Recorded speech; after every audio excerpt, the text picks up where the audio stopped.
Hello everyone, current affairs with film booster series में आपका स्वागत है। आज है 31 मई 2021। तो आज हम देखेंगे कि कौन कौन सी घटनाएं प्रीलिम्स 2021 और 2022 की दृष्टि से पीआईबी, द हिंदू और अदर्स मैगजीन में इम्पॉर्टेंट रही हैं।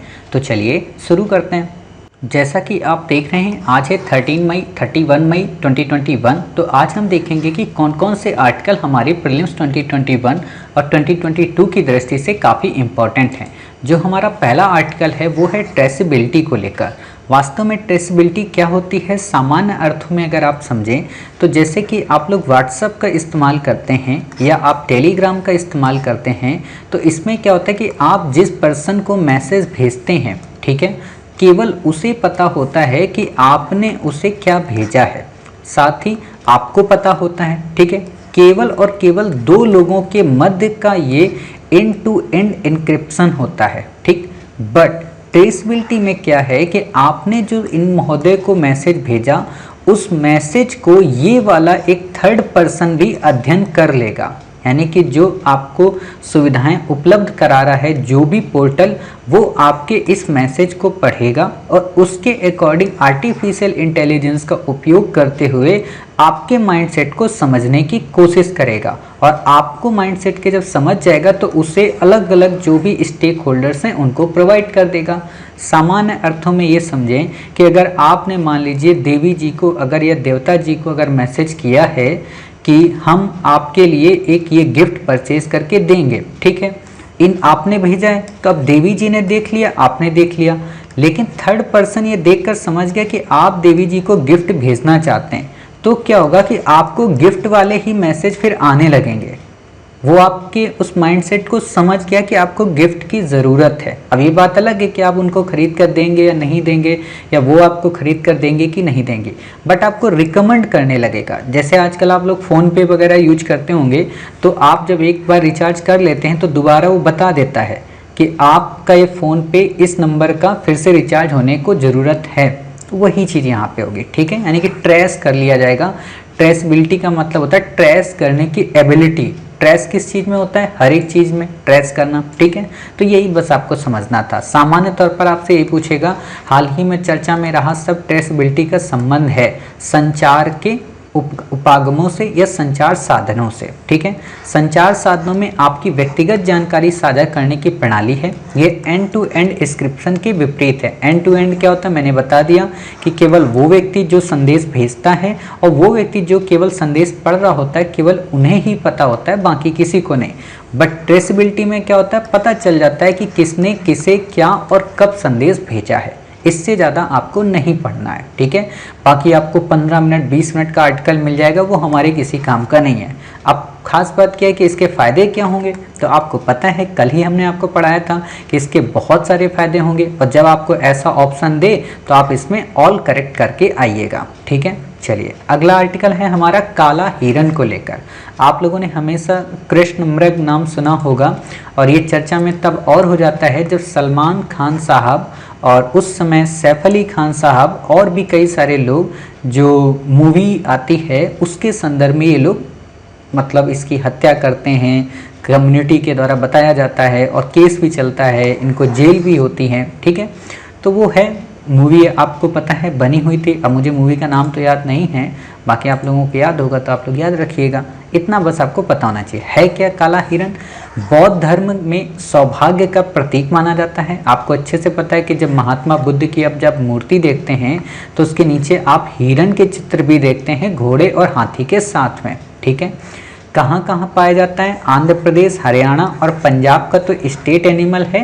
राजस्थान और गुजरात में भी पाया जाता है, और राजस्थान में ही पाया गया था, इसलिए हम साथ साथ हैं जो मूवी, देखो याद आ गई, हम साथ साथ हैं शायद मूवी, उसी का ये सीन है। बाकी अब आपको पता नहीं हम साथ साथ हैं या कोई और है, ठीक है, तो उसी चीज़ का है। IUCN में क्या है? लीस्ट कंसर्न है, मोस्ट इंपॉर्टेंट है। आपसे सिंपल सा क्वेश्चन पूछेगा कि काला हिरन की स्थिति IUCN में क्या है, तो आप बता देंगे लीस्ट कंसर्न है, ठीक है। इससे पहले आपने एक और पढ़ा था 2 दिन पहले, जेब्रा फिश, वो क्या थी? कम संकटग्रस्त थी, ठीक है। इतनी बातें आपको समझना है। संरक्षित क्षेत्र कहाँ कहाँ है? तो एक तो है वेलावदर कृष्ण मृग अभयारण्य गुजरात में, आपको ये याद रखना है। पॉइंट कैलिमर वन्यजीव अभयारण्य तमिलनाडु में। आपसे सिंपल सा क्वेश्चन पूछेगा कि पॉइंट कैलिमर जो वन्यजीव अभयारण्य है क्या ये केरला में है, क्या अंडमान निकोबार में है या लक्षद्वीप में। और जब ऐसे क्वेश्चन पूछता है तो बच्चों को लगता है कि लक्षद्वीप चर्चा में रहा है तो इसलिए ये क्वेश्चन इंपॉर्टेंट है, बट नहीं, ये तमिलनाडु में है। लक्षद्वीप में हमने क्या पढ़ा था, पिट्टी वन अभयारण्य, क्लियर, जो कि निर्जन आइलैंड में है। यूपी में पहली बार कृष्ण मृग संरक्षण रिजर्व बनाने की कोशिश की जा रही है। तो आपसे सिंपल सा ये भी क्वेश्चन आ जाएगा, अगर आपको दे दे कृष्ण मृग के संदर्भ में बताइए। नंबर 1, ये बौद्ध धर्म से संबंधित है। नंबर 2, इसे कई राज्यों का स्टेट एनिमल भी जाना जाता है और ये भारत के कई राज्यों में पाया जाता है। नंबर 3, उत्तर प्रदेश ने पहली बार कृष्ण मृग संरक्षण रिजर्व की मंजूरी की घोषणा की है। तो आप कहेंगे साहब तीनों के तीनों सही हैं, ठीक है। फिर बात आती बेगम सुल्तान जहां। आपसे नाम नहीं पूछेगा, बट इतना पता हो जब आप मॉडर्न इंडिया लिखते हैं तो मॉडर्न इंडिया में आपको काफ़ी सारी वुमेन के रोल के बारे में लिखना पड़ता है, तो वहाँ पर आप इनका नाम उल्लेख कर सकते हैं कि बेगम सुल्तान जहां वास्तव में अलीगढ़ मुस्लिम विश्वविद्यालय की फर्स्ट महिला चांसलर थी। अलीगढ़ मुस्लिम विश्वविद्यालय काफ़ी इम्पोर्टेंट है, 100 ईयर्स से भी ज़्यादा इसने अपने आप को सर्व कर रहा है, तो इसलिए इम्पोर्टेंट हो जाता है। और आपको पता होना चाहिए कि हमने आपको अलीगढ़ रिलेटेड, सर सैयद अहमद खान से रिलेटेड काफ़ी सारे आर्टिकल अपनी प्रीलिम्स लेट्स क्रैक सीरीज में कंप्लीट कराए हैं, जिसमें हम 2000 टॉपिक आपको कवर कराते हैं। तो आप वहाँ पर जाकर मॉडर्न इंडिया के पोर्शन को देख सकते हैं, पार्ट यानी कि डे 23 से लेके डे 30 तक में, ठीक है। वहाँ पे आपको अलीगढ़ की प्रासंगिकता बता चुके हैं।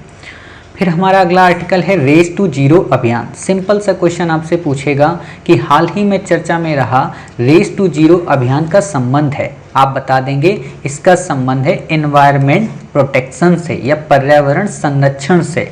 क्या करेगा ये जीरो कार्बन इकोनॉमी की बात करता है। जीरो कार्बन इकोनॉमी का मतलब वो इकोनॉमी जिसमें कार्बन का एमिशन शून्य हो, यानी कि इकोनॉमी भी चल रही हो बट एनवायरनमेंट को किसी भी प्रकार का कोई हार्म ना पहुंचाया जाए या किसी भी तरीके की ऐसी ग्रीन हाउस गैस को एमिट ना किया जाए जिससे इकोनॉमी की कॉस्ट बढ़ जाए, ठीक है। इसे हम कहते हैं race to zero initiative. Simple सा क्वेश्चन पूछेगा, कुछ लोग हो सकता है कि इसमें ये कर दें कि कोरोना से रिलेटेड है, तो बिल्कुल भी नहीं, इन्वायरमेंट से रिलेटेड है। नेट जीरो कार्बन क्या होता है कि कार्बन जो भी उत्पन्न हो वो शून्य हो, यानी कि जितना ग्रीन हाउस गैस एमिट हो उतना हम उसे ऑब्जर्व कर लें, ठीक है।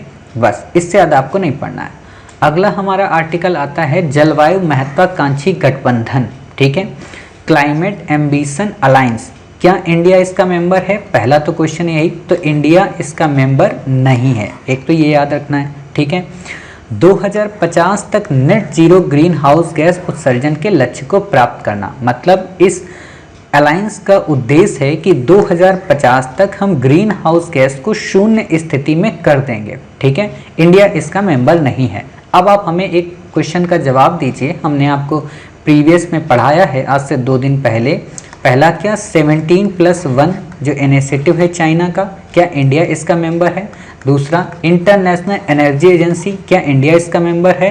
तीसरा आपको हमने बताया था इंटरनेशनल सिविल एविएशन, ठीक है, अलायंस, ठीक है, या कॉन्फ्रेंस आप कह सकते हो।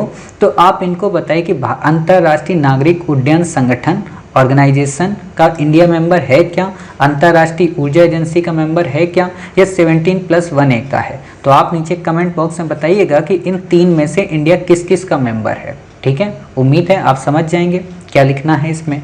चलिए अब बात आती है विदेशी मुद्रा भंडार की। सिंपल सी बात है, विदेशी मुद्रा भंडार आखिरकार होती क्या है? कई बार हम चर्चा सुनते हैं, तो है क्या कि भारत की विदेशी मुद्रा भंडार कभी बढ़ती तो कभी कम होती है। प्रश्न यहाँ पे ये याद रखना है कि आपको अगर क्वेश्चन दे दे कि भारत की जो विदेशी मुद्रा भंडार है वो क्रमिक रूप से 1 दशक से वृद्धि में है, तो आप कहेंगे गलत है साहब, ठीक है। उतार चढ़ाव आता रहता है या सतत रूप से बढ़ रही है तो भी गलत हो जाएगा, ठीक है। तो आपको ये याद रखना है। अब प्रश्न आता है होती क्या है, तो एक विदेशी मुद्रा में कई सारी संपत्तियां होती हैं जो कि एक केंद्रीय बैंक के पास होती हैं। संपत्ति का मतलब एसेट्स। कौन से एसेट्स? जैसे बॉन्ड आता है, ट्रेजरी बिल आता है, अदर सरकारी प्रतिभूतियां आती हैं। अब आप में कई बच्चों को लग रहा होगा सर बॉन्ड क्या है, बिल क्या है, तो आपको हमने इकोनॉमी के फर्स्ट लेक्चर में, इकोनॉमी बुक सीरीज आप हमारी यूट्यूब की प्लेलिस्ट में जाइए, वहाँ पर आप देख सकते हैं। तो आप फर्स्ट या सेकेंड लेक्चर में हमने आपको बॉन्ड बताया है और बिल बताया है। बॉन्ड जो होता है वो 1 वर्ष से अधिक होता है, बिल जो होता है वो 1 वर्ष से कम होता है, ठीक है। अब यहाँ ट्रेजरी बिल है। ट्रेजरी बिल एक तरीके का आप समझिए, आप लोग जब रूम एग्रीमेंट कराते हैं ना, तो उसमें जो एक तरीके का बिल आप यूज करते हैं उसको ट्रेजरी बिल बोलते हैं, ठीक है। सरकारी प्रतिभूतियां क्या हैं, जैसे आप मकान वगैरह परचेज करते हैं, जो स्टाम्प आप खरीदते हैं उसको सरकारी प्रतिभूति बोलते हैं, ठीक है। लेकिन ये अनलिमिटेड टाइम के लिए होती है। बिल क्या होता है, 1 वर्ष से कम होता है, बॉन्ड 1 वर्ष से ज़्यादा होता है। बाकी और डिटेल जानकारी आप हमारी इकोनॉमी की बुक सीरीज में जाकर देखिए, ठीक है।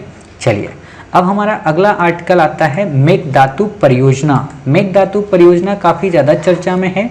सुप्रीम कोर्ट ने इस पर अपने डिसीजन सुनाए हैं। कारण ये है कि 3 स्टेट के मध्य डिस्प्यूट है, केरला, तमिलनाडु और कर्नाटक के मध्य, ठीक है।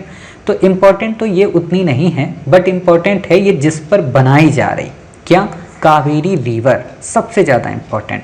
आपसे क्वेश्चन कई बार यूपीएससी ने प्रीवियस में पूछा है, न केवल कावेरी रिवर को लेकर बल्कि कावेरी की जो ट्रिब्यूटरीज हैं उनको कभी गोदावरी में इंसर्ट कर देता है तो कभी उन्हें कृष्णा में, और पूछता है कि इनमें कौन सी गोदावरी की ट्रिब्यूटरी हैं या कौन सी कृष्णा की। तो आपको अगर ये पता चल जाए कि कावेरी की ये ट्रिब्यूटरी हैं तो आप ऑप्शन एलिमिनेट कर सकते हैं, ठीक है। तो आपको पता होना चाहिए जो कावेरी रिवर है इसे दक्षिण की गंगा के नाम से जाना जाता है। देखो 2 नाम आते हैं, गोदावरी को कहते हैं दक्षिण गंगा, ठीक है, और कावेरी को कहते हैं दक्षिण की गंगा। क्यों दक्षिण की गंगा और दक्षिण गंगा का मतलब क्या है? दक्षिण गंगा का मतलब ये है क्योंकि दक्षिण भारत की सबसे बड़ी नदी है गोदावरी, ठीक है, इसलिए उसे कहते हैं दक्षिण गंगा। दक्षिण की गंगा क्यों कहते हैं? क्योंकि ये पवित्र नदी है सबसे, समझ रहे, यानी कि एक क्या है सबसे ज्यादा पवित्र है और दूसरी क्या सबसे ज्यादा लंबी है या क्या सबसे ज्यादा बड़ी है, जिसका अपवाह तंत्र बड़ा है। क्लियर, इतनी बातें समझ गए। बच्चे इसमें नहीं पता चल पाता है, आमतौर पर किसी बुक में नहीं लिखा होता कि दक्षिण की गंगा और दक्षिण गंगा का क्या मतलब है, ठीक। ओरिजिन कहाँ से होता है? ब्रह्मगिरी पहाड़ियों से होता है जो कि कर्नाटक में है। गिरती कहाँ है? बंगाल की खाड़ी में। सिंपल सा क्वेश्चन पूछेगा क्या अरब सागर में गिरती है? तो बिल्कुल भी नहीं साहब, ये बंगाल की खाड़ी में गिरती है, ठीक। अब प्रश्न आता है इसकी ट्रिब्यूटरीज या इसकी सहायक नदियां कौन कौन सी हैं? तो पहली नदी है अर्कावती, दूसरी हेमवती, तीसरी लक्ष्मण तीर्थ, चौथी सिमसा, पांचवी काबिनी, छठी भवानी, ठीक है, सातवीं हरंगी। हरंगी तो इंपॉर्टेंट नहीं है, बट आपसे काबिनी पे क्वेश्चन पूछता है, भवानी पे पूछता है, लक्ष्मण तीर्थ पे, हेमवती पे और सिमसा पे। ये आपको याद रखना है। कैसे याद रखेंगे? हमने इसके लिए आपको कई सारे डायग्राम दिए हैं, जैसे आप ये देख सकते हैं डायग्राम। हेमवती को आप ऐसे देख लें, सिमसा को आप देख लें, अर्कावती को आप देख लें, ठीक है, लक्ष्मण तीर्थ को देख लें, काबिनी को देख लें, भवानी को देख लें, नोयल को देख लें, अमरावती को देख लें। कई बार बच्चों को लगता है कि जो अमरावती रिवर होगी वो किसकी हुई? गोदावरी की। क्यों? क्योंकि गोदावरी आंध्र प्रदेश में बहती है और अमरावती भी आंध्र प्रदेश में। तो कंफ्यूज नहीं होना है, मतलब उन चीज़ों को बहुत अच्छे से हाईलाइट किया करो जो काफ़ी नज़दीक क्वेश्चन एलिमिनेट कराते हो। अमरावती फंसा सकता है ना, तो ये याद रखना कि अमरावती जो रिवर है वो गोदावरी की ट्रिब्यूटरी नहीं है, वो कृष्णा की ट्रिब्यूटरी नहीं है, वो कावेरी की ट्रिब्यूटरी है, ठीक है। इतनी बातें आप समझ गए, इससे ज़्यादा आपको कुछ भी याद रखने की ज़रूरत इसमें नहीं है। अब प्रश्न आता है कावेरी रिवर कितने स्टेट के मध्य डिस्प्यूट है? तो 3 स्टेट और 1 यूटी। यूटी कौन है? पुडुचेरी। 3 स्टेट कौन? केरला, कर्नाटका, तमिलनाडु। क्लियर। कई बार सिंपल सा क्वेश्चन पूछ देता है, जैसे आपने पढ़ा होगा कि यूपीएससी ने क्वेश्चन क्या पूछा पुलिकट लेक को लेकर कि पुलिकट लेक कितने स्टेट में? 2 स्टेट में, 3 स्टेट में। तो वैसा ही आपसे ये भी पूछ लेगा, तो ये पता होना चाहिए। देखो सिंपल सी बात है, हम यूपीएससी को पूरी तरह से गेस नहीं कर सकते, लेकिन उसके गेस होने की हर संभावना तक तो पहुंच सकते हैं ना, कि हाँ हो सकता है एक क्वेश्चन ऐसा भी बना दे, तो वहां तक पहुंचेंगे। और ये तब पहुंचते हैं जब हम बैक ईयर को एनालिसिस करते हैं, और आपको अच्छे से पता होना चाहिए कि वही क्वेश्चन आएगा जो हम आपको बता देंगे, ठीक है। चलिए अब देख लेते हैं चिकित्सा की कुछ पद्धतियां। अभी आप देखे होंगे, नाम सुने होंगे बाबा रामदेव को लेकर और मेडिकल के कई सारे एक्सपर्ट के मत। तो हम देख लेते हैं इंडिया में कौन कौन सी चिकित्सा पद्धतियां प्रचलित हैं, और ताकि आप समझ जाएं नॉर्मल तरीके से अच्छा ये चिकित्सा पद्धतियां होती हैं। पहली चिकित्सा पद्धति यूनानी चिकित्सा पद्धति, ठीक है। यूनानी चिकित्सा पद्धति वास्तव में ग्रीस में ओरिजिन, ग्रीस को ही यूनान कहते हैं इसलिए यूनानी। हिप्पोक्रेटस के द्वारा इसे ओरिजिनेट किया गया था, ठीक है, ओरिजिन इन्हीं के द्वारा हुआ था। इंडिया में ये आई थी अरबों और फारसियों के द्वारा, कब? 11वीं शताब्दी के दौरान। आपसे कई बार क्वेश्चन पूछता है कि भारत में पुर्तगालियों के द्वारा क्या क्या लाया गया। कई बार क्वेश्चन पूछता है कि कुषाण भारत में क्या क्या लेकर आए, और अगर वहां पे दे दें यूनानी पद्धति तो ऑप्शन गलत हो जाएगा। क्यों? क्योंकि 11वीं शताब्दी में आई थी, और कुषाण कब आए थे? 11वीं शताब्दी में नहीं आए थे, वो तीसरी और दूसरी एडी के आसपास आए थे, ठीक है। इतनी बातें आपको याद रखने की जरूरत है। अब आपके मन में आएगा सर यूनानी पद्धति होती कैसी है, तो आप ऐसे देख सकते हैं, आपने कई जगह पे नाम सुने होंगे कि हकीम अजमल शाह, हकीम फलाना, उनके यहाँ चले जाइए, वो बाबा ऐसे हैं, बाबा ये, बाबा पुराने चमत्कारी नुस्खों से आपका इलाज कर देते हैं, भूत प्रेत सब भगा देते हैं, आते हैं ना। मतलब हालांकि इन चीज़ों में तो ज़्यादा गलत काम वाले ही होते हैं कि एनर्जी बढ़ाइए, फलाइए, करिए, तो ये चीज़ आप समझ सकते हैं। देख रहे हैं बाबा साहब कैसे बना रहे हैं, ठीक है, जड़ी बूटियाँ वगैरह, क्लियर। अब देखो ये यूनानी पद्धति कर तो रहे, लेकिन एक बुक और रखे हुए हैं अपने साथ। अब हो सकता है बुक किसकी हो, पता नहीं, ठीक। तो ये आप समझ गए। दूसरा है सिद्धा। सिद्धा पद्धति क्या है? ये तमिलनाडु की है। इसमें क्या है कि ये सिद्ध पुरुष होते हैं जो चिकित्सा, योग और तप के क्षेत्र में सर्वोच्च ज्ञान प्राप्त कर लेते हैं। मतलब क्या है कि जैसे आप यहाँ पे ऐसे देखिए, हम आपको दिखाते हैं सिद्धा वास्तव में है क्या। ये तो आपका होम्योपैथी है। जैसे आपने ये देखा, ये जैसे देवी जी मान लीजिए लेटी हुई हैं, ठीक है, तो ये देवी जी तो एक तरीके से इनके ऊपर ये पानी डाला जा रहा है, पानी नहीं होता बल्कि ये कई सारी जड़ी बूटियों का मिक्सअप होता है जो दिमाग को शांत करता है। यानी कि एक तरीके से एक आप कह सकते हो जैसे लोग मसाज वगैरह कराते हैं या बॉडी रिलीफ के लिए स्टीम लेते हैं, तो उसी चीज़ से रिलेटेड है, ठीक है। यहाँ पे काफ़ी ज़्यादा रिलीफ मिलती है इन सभी चीज़ों से। और थोड़ा सा ही डिफरेंस है आयुर्वेद को लेकर, ऐसा ही आयुर्वेद है। आयुर्वेद में और इसमें बस डिफरेंस इतना हो जाता है कि सिद्ध वाले थोड़ा ट्रेडिशनल ज़्यादा हो जाते हैं, आयुर्वेद वाले थोड़ा मॉडर्निटी के साथ में अपने आप को मिक्सअप कर लेते हैं, क्लियर। उसमें भी यही होता है कि लोगों को बिल्कुल शांत बोला था, कूल काम हो जाइए, बिल्कुल काम, यानी कि बिल्कुल चित्त को शांत कर लीजिए, और ऊपर से एक एक बूंद, दो बूंद डाली जाती है ताकि आपका मस्तिष्क कूल हो जाए, और फिर आपको लगता है कि वाह मैं तो बिल्कुल कूल होकर निकला, जिसको थेरेपी एक तरीके की आप कह सकते हो, ठीक है। तो ये चीज़ें आप समझ गए। फिर यहाँ पे आता है एक और नाम, वो नाम क्या है? सोवा रिगपा। काफ़ी ज़्यादा चर्चा में रही है। ये दुनिया की सबसे पुरानी जीवित और अच्छी तरह से प्रलेखित चिकित्सा पद्धति। प्रलेखित का मतलब कि इसे लिपिबद्ध किया गया, लिखी हुई है, ओरिजिनलिटी है। और ये कहाँ की? तिब्बती मूल की। तिब्बती मूल की आपने एक मूवी देखी होगी, आप लोग देखना, हालांकि हिंदी में आपको मिलेगी या नहीं मिलेगी ये तो नहीं पता है, doctor strange movie. Doctor strange movie में क्या था कि वो बहुत बड़े न्यूरो सर्जन थे डॉक्टर स्ट्रेंज, तो उनका शुरू में क्या होता है, एक्सीडेंट हो जाता है, उनके पूरे बॉडी के पार्ट सारे टूट जाते हैं, ठीक है, यानी कि बेकार हो जाते हैं। तब वो यहीं तिब्बत आते हैं, भूटान, ठीक है, और भूटान में, तिब्बत में, नेपाल में अलग अलग जगह जा जाकर वो अपना इलाज कराते हैं। तो उनको ये सोवा रिगपा ही दिया जाता है, और सोवा रिगपा के माध्यम से उनकी बॉडी के हर एक पार्ट को ठीक कर दिया जाता है। ये आयुर्वेद से इक्वल होती है, पंच तत्व के असंतुलन पर आधारित होती है। जैसे हम लोग पढ़ते हैं ना पंच तत्व के मतलब हमारा अग्नि, वायु, जो शरीर है 5 तत्व होते हैं, तो उसी से रिलेटेड है। बॉडी का जब वो इनइक्वलिटी आ जाती है तो उसको मेंटेन करता है। अब जैसे आप देख सकते हो कि हीलिंग टच दिया जा रहा है। जैसे मान लीजिए आप लेटे हैं, ये छोटी छोटी मटकियों में आग को वो करके आपकी बॉडी को हीट दिया जाता है, यानी कि एक तरीके से मसाज ही समझो। लिखा नहीं है सेल मसाज, तिब्बतियन एक्यूप्रेशर, ठीक है, तिब्बतियन मेडिसिन, ये कई पार्ट हैं सोवा रिगपा के, ठीक।